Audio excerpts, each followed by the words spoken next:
বড়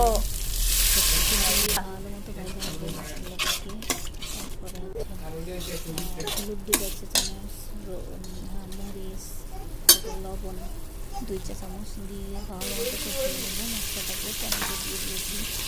তো টমেটোটা ভালো মতো কষাবো। এখন কষানো হলে এখন হচ্ছে পানি দিয়ে দেব। তো আমি একটু কম মানে টমেটো বা সস এগুলো আমি দিই, বুটে ইউজ করি।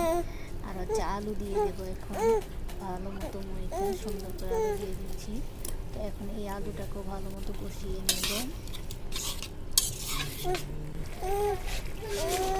এখন হচ্ছে কষানো হলে আমি বুটটা সিদ্ধ করে রাখা বুটটা দিয়ে এটার মধ্যে ভালো মতো কষিয়ে নেব শুকনা করে। তো দেখো ভালো মতো কিন্তু কষানো হয়ে গেলে তখন আমি ধনে পাতা দিয়ে ভালো মতো